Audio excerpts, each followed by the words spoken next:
A lot of grieving people, including myself, thought and think that when hopelessness like thuds its heavy weight on top of grief, which is already heavy, it is very easy to think that there is nothing light or good in your world. But very tiny breaths of fresh air in the form of shifted perspective can keep you going when everything feels like it sucks and there is no point to anything.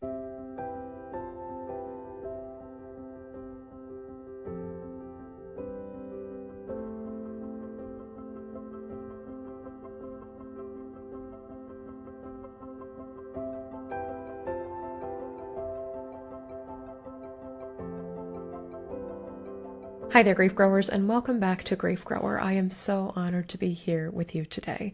My name is Shelby Forsythia. If you've been growing alongside me for a while, welcome back. And if you are new to me and my work, hello. I'm Shelby Forsythia, a grief coach, two-time author, and the founder of Life After Loss Academy, which is an online course and community that has helped dozens of grieving people stop feeling stuck, lost, broken, and alone, and start building lives that they love from the ones that loss forced them to live. This, of course, not only includes death-related loss, but also divorce, breakup, and diagnosis, and any other major transition that changes your life. Here on the show, we believe that grief ain't something to get over. It is not a problem to be diagnosed or fixed. It is an invitation to live more deeply with ourselves and our fellow humans, and to create meaningful lives that are rich with the memories that we carry, the struggles that we faced, and the awareness and the preciousness of what it is to be alive right here and right now. As I mentioned on the past two podcast episodes, I've got some live events coming up. If you'd like to join me here in the future, we'll get through these really fast, and then I would love to get into today's topic because I know it's one that so many grieving people struggle with. This Sunday, if you are free and available in Chicago, I am co-sponsoring the Talk Death Cemetery Scavenger Hunt, which is exactly what it sounds like. It is a scavenger hunt in a cemetery. And this is something that's happening nationwide across the US. So if you are not in Chicago, you can find a Talk Death Cemetery Scavenger Hunt somewhere near you by going to their website. And it is a way to explore cemeteries, meet other people who are interested in talking about death, dying, bereavement, and grieving, and to sort of be in a space normally associated with sadness and death, and to be playing a game, to be participating in something else besides sorrow, or in addition to sorrow, in a place that is normally devoted to just that. I, of course, will be there. Angel Luna of Death and Friends, which is the #1 comedy podcast about death and loss, hosted by two comedians, will be there. Grace Robbins of Koi Metromania, which is a Chicago-based cemetery education platform, will be there. And Jensen Allen, the director of Graceland Cemetery and Arboretum, which is where this is taking place, will be there as well. In the late morning, we will have some cemetery tours. You can join one of two waves of free cemetery tours. We're going to have a Q&A about death, dying, cemeteries, and grief, of which I will be on. And then at 1:30, Talk Death will share a list of clues to find on their Instagram and website, and we will all disperse throughout the cemetery to try and find the clues that it has displayed. So things like interesting headstones, items that are often found in cemeteries, interesting names or dates. And I know that not every cemetery will have every clue, but the clues are inclusive enough that they include most cemeteries here within the United States.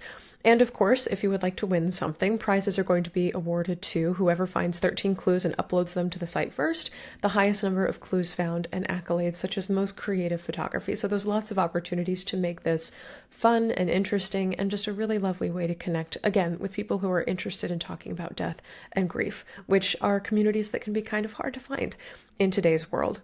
This event is free and open to the public, so I hope to see you there if you are a Chicago local, and you can register at shelbyforsythia.com/events. Second event coming up is the Grieftastic Book Fair. This is happening in November of this year, on November 21st, which is a Friday in LA. So if you are on the West Coast, I'm coming for you. My second book, Your Grief Your Way, has been chosen to be one of the books featured in the Grieftastic Book Fair, and it is just like your childhood book fair, the Scholastic Book Fair, only sadder. So it is a grief bookorama-palooza. It is a day entirely devoted to grief books, grief authors, and how we use words to talk about the experience of grief. This is happening at the Lux Hotel in Los Angeles and is a full day. There's a brunch early in the morning until noon, and then at noon the book fair opens up and you can buy books, shake hands with authors, watch panels, things of that nature. And I will be there signing books and also leading a panel with a few of my fellow authors. Rachel Cargill will be there, Rebecca Sofer, who has been a guest here on Grief Grower, David Kessler, Hope Edelman, Jennifer Past Kostoloff, and so many other authors will be there to talk to you about their grief books, to sell you their wares, and everyone gets to take home my favorite piece of like conference merchandise ever. It is a tote bag called a sad sack, and it is filled with all kinds of grief-related items that will encourage you to read even more grief books. If you would like to come, you can use the code GRIEFBFF, GRIEFBFF, for 15% off tickets before they sell out, and they usually do sell out. And all proceeds from this event benefit Our House, which is a grief support center that provides services across LA. And if you're going to be attending the Endwell conference the day before on November 20th, I will be there also. You can use the code GRIEW25 to save 15% on that ticket, and I will be in the audience taking notes if you'd like to sit together and talk about what we're learning. I would love to see you at any or all of these events and connect in person. You can bring your books. I love signing them. Bring your stories. I love hearing them. Bring your loved ones. I love learning about them through your eyes. Okay, so now I want to get to the heart of this episode. It's a bit of a shift in emotional tone transition from talking about events and come see me and let's talk about grief together to talking about hopelessness. And people in my personal life and some students and clients who are longtime followers of my work know that hopelessness is my least favorite emotional experience related to grief. I love sorrow. I love anger, processing anger, helping other people process and name their anger, expressing anger. I love numbness sometimes, or learning about numbness and shock and figuring out ways to move through them. I even love like heartachy nostalgia. There's a lot about the grief experience that I have grown to love through 12 years of being a grieving person, but hopelessness still to this day remains one of my least favorite emotional experiences to have, and I know that I am not alone. And so today's episode, I'm just going to go down a list, just bam, bam, bam, bam, bam, of 8 small but helpful ways to make grief a tiny bit easier if you are living in the midst of hopelessness, helplessness, powerlessness, or despair. There's like this faction of 4, hopelessness, helplessness, powerless, and despair, that all live together and make grief really extra hard. So if this is where you are right now, first off, you are not alone. And second off, I hope one or more of these tools can help you feel like you're able to lighten the hopelessness or set it off your shoulders for a minute or open a door into the stuffy or sticky room of your life that brings in some freshness or some light where it currently feels like there is none. Because there are seasons of life where grief does not just hurt.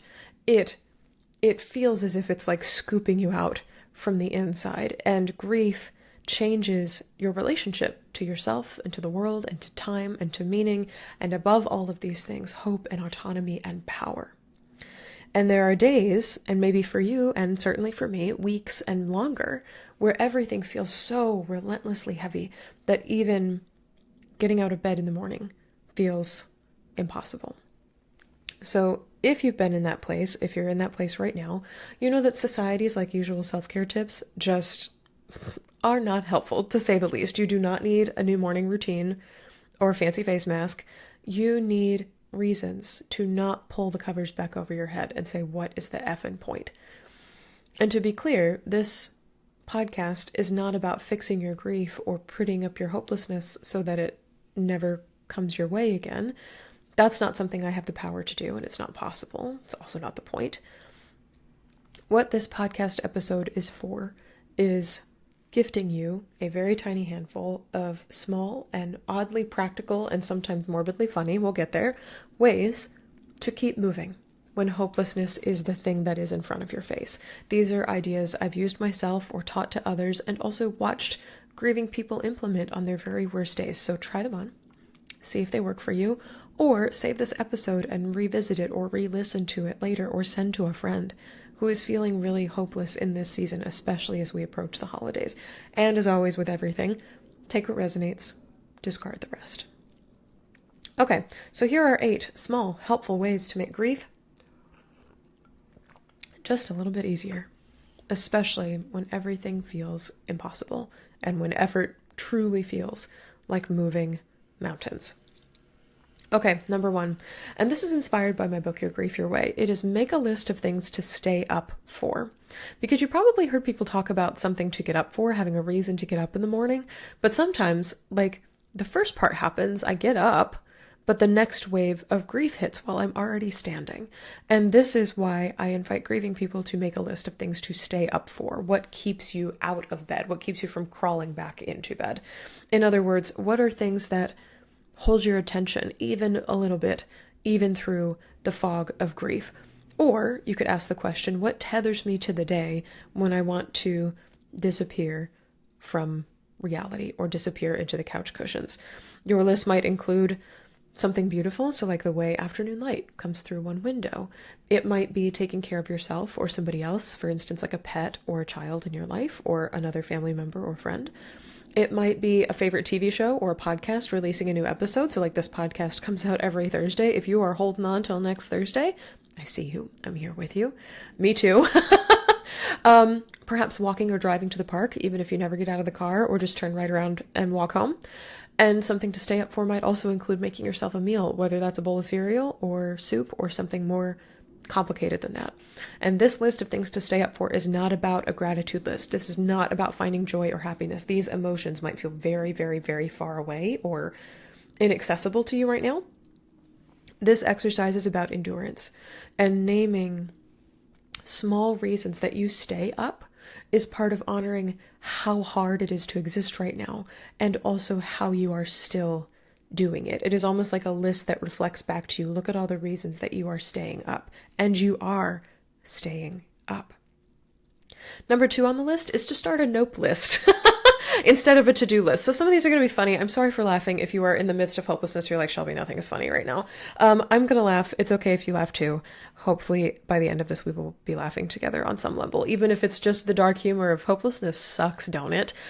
But I think making a nope list instead of a to-do list is really helpful because society often mistakes busyness for being healed. Like if I just look busy enough or productive enough, then I must be okay. But when you're grieving, having lots of things to do can just feel like more pressure to get over it and act like your heart isn't broken or that hopelessness has not just overcome your vision. So instead of goading yourself or prodding yourself to get busy in the midst of feeling hopeless, why not give yourself permission to opt out? So for instance, make a list of things that you refuse to do. So I will not respond to texts that drain me. I will not put on a brave face for anyone. I will not pretend I'm okay. I will not say yes to things I resent. And you can even add silly things to your list if you want to. For instance, I will not explain my resting grief face. I will not wear pants with buttons. This is one I actually did with a client who was like, we are sweatpants wearers, period, while we are grieving. You can say something like, for instance, in the loss of a child, I will not attend another baby shower unless I am primed with cake. If the cake is not there, why go? And they can just be the silliest, most petty reasons to nope out of things that can be really helpful when you're grieving. And as a bonus, this list is not just about noping out of things for the hell of it. It can also give you an idea of what is exhausting to you right now and where you might like to set boundaries around your time and energy and relationships, even if those boundaries only exist for a little while. So in this season or right now or in this moment, I'm not wearing pants with buttons. That's a boundary I'm setting with myself for myself. And if I have to go somewhere where the pants have to have buttons, then I'm out in this season. That could change next season, that could change in 3 months, that could change in 2 weeks, who knows? But having those sort of limited time boundaries that are attached to this list can be sort of a bonus way of interacting with what just feels like a little too much right now, and what would I like to nope out of, literally or metaphorically. And this helps you start naming those boundaries, one nope on your list at a time.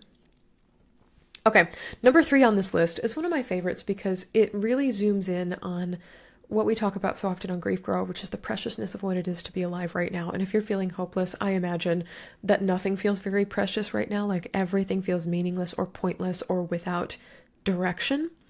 And choosing one tiny thing to care about, it is tempting to need or to demand from the universe a 5-year plan. Promise me it's going to get better than this. And what you hear back is crickets. And what I need to tell you is when you cannot be given or handed a 5-year plan, because COVID taught us that everybody's 5-year plan's a little useless, a little pointless. Sometimes the thing that gets you out of hopelessness or just shifted into a slightly different frame of mind is caring about one thing, one anchor to the world, even if you were the only person who gives a crap about it. So this is my very specific list of small things I care about, and maybe they will inspire some of yours. One of mine is updates on TikTok from the Dandelion Crayon Girl, if you know what I'm talking about. This is a girl who's obsessed with dandelion crayons, and everyone who knows me knows that yellow is my favorite color, and watching her add to her dandelion crayon collection. The dandelion crayon was discontinued, I believe, in the 90s or early aughts, and she has led a campaign to bring the dandelion crayon back, and it's a whole to-do, and she is so wholesome and so creative and so clever with her discussion of this yellow crayon that I just can't help but be delighted every time she posts a new video. Another thing I care about in a small way is watching my wife do nighttime zoomies with our cat. I don't know what it is exactly about cats, but my wife is just completely obsessed with them, and she'll get down on the floor to play with them. She will make toys and buy endless amounts of toys that are in our house for the cat. And they're just things that I never did growing up to interact with our cats, and it's really beautiful and childlike to watch her play with our cat. Another thing that is a small care of mine is my neighbors' holiday decorations. My next door neighbors swap out their holiday decor like every 3 to 6 weeks or so, but it's never the same as it was last year. It's always something new and creative, and they have lawn flamingos that they dress up in costumes. My favorite one happened last summer. It was called Flamingo Bingo, where they dressed up all the flamingos as nuns, like in a Catholic rectory, and did like flamingo bingo. And you could get a prize sticker if you got bingo. Other things I'm looking forward to are the second season of a show I really love on Netflix, seeing my best friend's memorial tree bloom next June, and then watching a relative of mine get married next fall. And so as you can see, I kind of have the small things I'm looking forward to very much right now, like today and this week. And then I have small things that I care about and I'm looking forward to in some form or fashion. Next summer, next fall. Like I'm trying to zoom out as much as I can. If you can't zoom out, if all you can care about is somebody posting an update on social media tomorrow, go with that. And also, if you have small things on your list that aren't happening for a while, those are also worthy of belonging on your list. You can care about them and continue to care about them every day until they happen next year, and then pick another small thing to care about. So if it's seeing the robin in your yard that you've been looking out for lay eggs in the spring, you gotta hang on until spring. You gotta negotiate or figure out how to live alongside hopelessness until spring. And that gives you a little mini project as a griever, a little mini task to do. And I have to say, like, your one tiny thing does not need to be deep or profound or even involve other people. It doesn't have to be something other people are excited about either. Just allow something or anything to matter to you for 1 minute. And this is not about distraction or magically conjuring up hope. It is about letting your heart practice staying open to the world through the lens of just one little thing. It's like I'm closed off to the rest of the world except for my next door neighbors and their yard decor. Closed off to the world, feeling hopeless about the state of things, except for Dandelion Crayon Girl. If that's where you're at right now, yes. And it's okay to stay there. You do not need to try and scramble out of this place as quickly as possible. It is a practice in noticing what small things can you care about, and can you eventually make a list of them? Can you add to that collection as you go? All right, number 4 is inspired by an interview I did a few years ago with Cheryl Strayed, who wrote the book Wild, and that is to make every day a scavenger hunt for beauty or for signs from your person if you're grieving a loved one who died. And this is a practice, again, that came to me by way of Cheryl Strayed, who's the author of Wild. She spoke about how her mother always taught her to put herself in the way of beauty, and so every single day, even when you're feeling hopeless, consider, how might I put myself in the way of beauty? How might I notice or find a single thread of connection to my person who died, if that's your grief, to my body, or to the world? So this could be a song on the radio, or a butterfly that maybe lands on your sleeve or is flitting from yard to yard. This could be a meme that makes you laugh like hell, or a blooming tree in your yard. For so many grievers, it's nature. So I consider to look to nature if you can. And if not, there are other places and ways to find beauty. And if you are grieving the death of a loved one, please go back in the catalog of Grief Grower episodes. There's an episode about remembering a loved one using a signs and symbols library. And this is like tying in your 5 senses to remember somebody that you love who's died, and adding those 5 senses sort of stimuli to your beauty scavenger hunt clue collection can help you find even more things that feel grounding and connecting to you. And those are all sorts of anchors and tethers in the midst of hopelessness. It is a reminder that hopelessness is not all there is. Number 5 here is another one of my favorites, and one we talk about a lot in Life After Loss Academy. This is to give your grief a name and talk to it. When grief gets overwhelming, hopelessness is overwhelming, you're feeling powerless, you're feeling despair, you're feeling helpless, give your grief a name.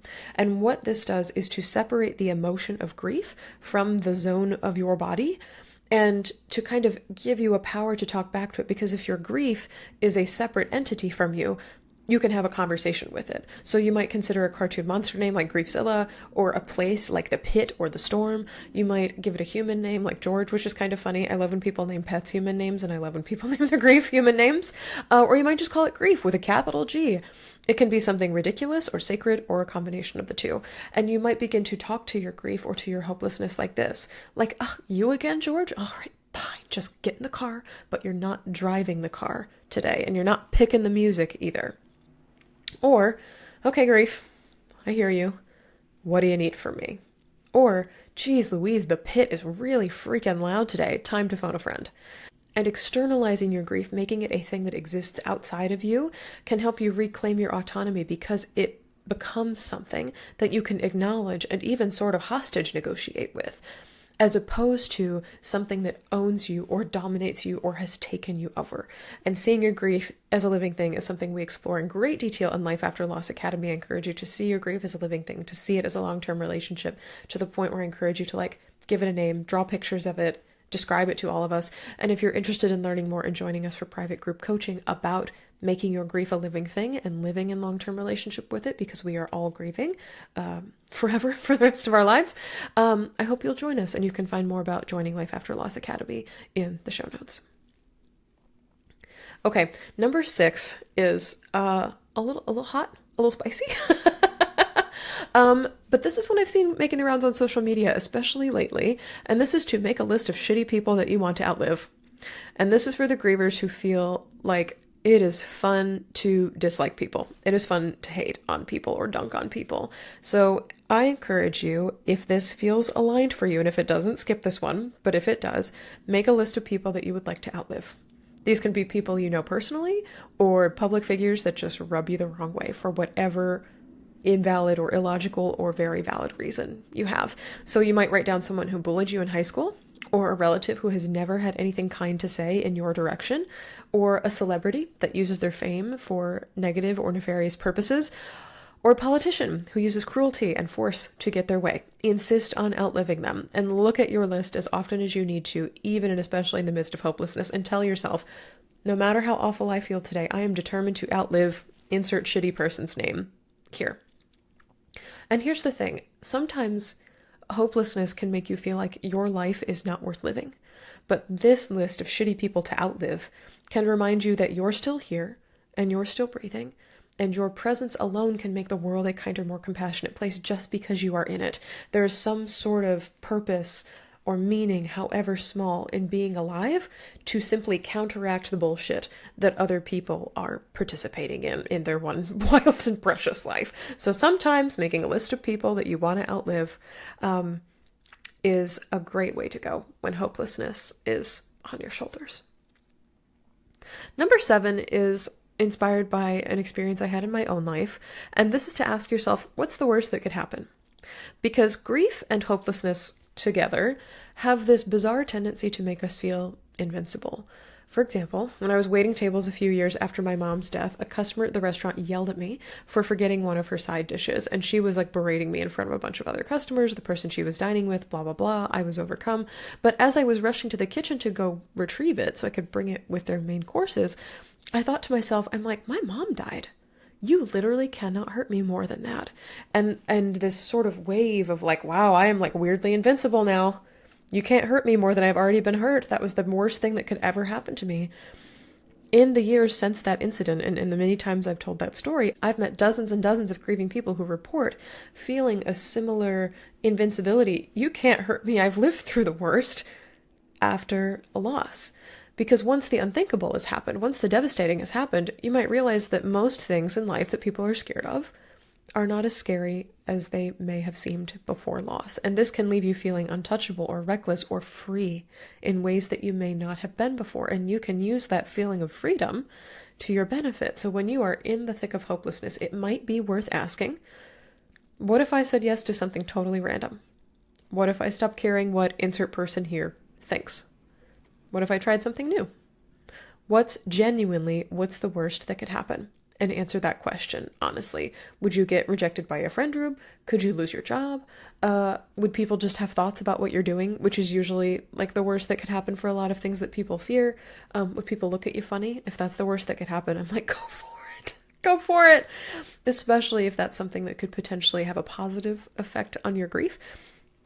But this exercise is meant to let hopelessness and grief and despair and helplessness and powerlessness serve as permission slips to experiment, to sort of turn the knobs and turn the dials of your life. You could design your own year of yes via Shonda Rhimes. She's an author who wrote a book called The Year of Yes because she noticed she said no to a lot of things. And so for a whole year, she just committed to, I'm just going to say yes to every invitation that crosses my path. And she wrote a whole book about it. You could also just do anything that breaks you out of the monotony that you currently find yourself in, because you've already survived the worst thing that could possibly happen. So taking reasonable risks, again, I don't want you doing drugs or driving cars too fast or skydiving without a parachute. I do not want you doing those things. But a lot of things that people are afraid of, trying new things, starting dance lessons in your 50s, wearing bright colors, trying new recipes, hosting dinner parties when you've never done it before, switching careers, like a lot of things that people find genuinely very scary. After a loss, you're like, not so scary. What's the worst that could happen? And see how you go. My final tool for you grief growers is to practice saying maybe instead of never. And this is one of my favorites on this list because it is literally one that you don't need to move or to write or to anything to do. You literally just have to switch the words, the story that you are telling yourself in your head. And the reason I wrote it is this: when hopelessness shows up, it often speaks in absolutes and extremes, especially if you've experienced a permanent type of loss like a death or a divorce or a diagnosis that is ongoing. It is very tempting to think this is how it's going to be forever because the loss in some way or some flavor is also forever. So this might sound like I'll never be okay again. I will always feel this broken, or there's nothing left for me. Notice those extremist words, never, always, nothing. And that kind of thinking feels true, but it can also be the extremity? Sure, of grief talking. When you are feeling powerless, hopeless, despairing, overwhelmed, consider replacing never with maybe, or these extreme words with possibly, maybe, possibly. For example, maybe I'll feel less awful next week. Or maybe it's possible for this pain to change shape. Or maybe one day I'll find something good to look forward to again. And something I like about the words maybe and possibly is that they do not promise anything. They just open up tiny windows where there weren't windows of possibility before. And sometimes just the presence of possibility, you don't need to walk through that window, you don't need to go through the door, you don't need to do anything. Just the presence of possibility is all that you need to get through the next day or hour or week where hopelessness is also in the picture. And the thing I want you to take away from this episode is that hopelessness is a temporary state. It may be your current one, and it may be a season, not just a day or a week or a moment, but hopelessness is not a forever state. I think a lot of grieving people, including myself, thought and think that when hopelessness like thuds its heavy weight on top of grief, which is already heavy, it is very easy to think that there is nothing light or good in your world. But very tiny breaths of fresh air in the form of shifted perspective can keep you going when everything feels like it sucks and there is no point to anything. So whether you're making a list of things to stay up for, whether you are deciding who you're going to live in spite of, or going on a beauty scavenger hunt, or simply replacing extremist words in your vocabulary with softer ones, every little bit that you do matters. I want to reiterate that hopelessness and grief are not things to be fixed or to be banished or gone away. You do not have to get better at grief. The goal of these tools and exercises is to remind yourself that while, yes, hopelessness absolutely exists and is heavy, it is not all that is in the room. You are also in this room, and you have the power to make space for the hopelessness and for the small ways you can get through it, too. As a last call in this episode, if you are sick of feeling stuck in grief, which is a word that more grieving people use than anything else, I did a survey of grieving people a few years ago, and I was surprised when the word they used to describe their grief was not painful or sad or overwhelming.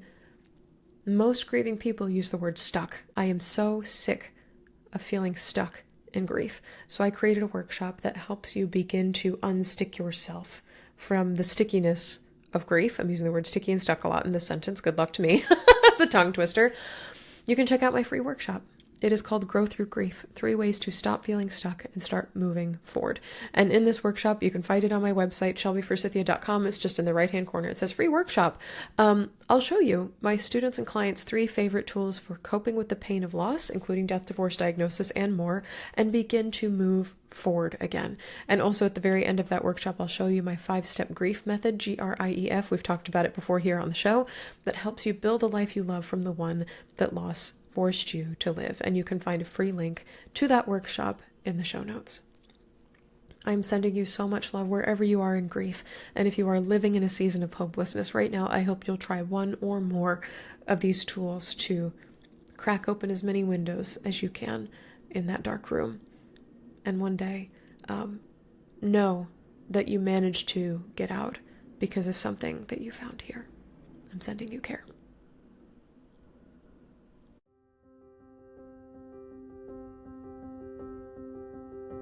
That's all for this episode of Grief Grower. Thank you so much for joining me today.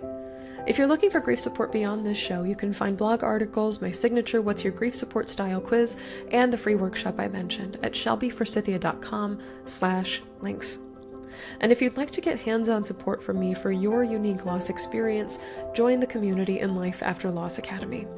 As a student, you'll work through my 5-step grief framework for rebuilding after loss, and you can get live coaching with me and your fellow grief support students every single week to answer your questions. Replays are always available if you can't attend live, and it's just $33 a month to join or $22 a month if you're a marginalized or financially stressed griever. You can cancel your membership at any time. If this podcast felt validating, comforting, educational, or otherwise helpful to you, please subscribe and leave a review on Apple Podcasts or Spotify. And be sure to share Grief Grower with a friend, because you never know what someone you love is going through. Grief Grower is hosted by yours truly, Shelby Forsythia, with theme music by Addie Goldstein. Until next time, I see you. I am so proud of you and the work that you're doing in the world.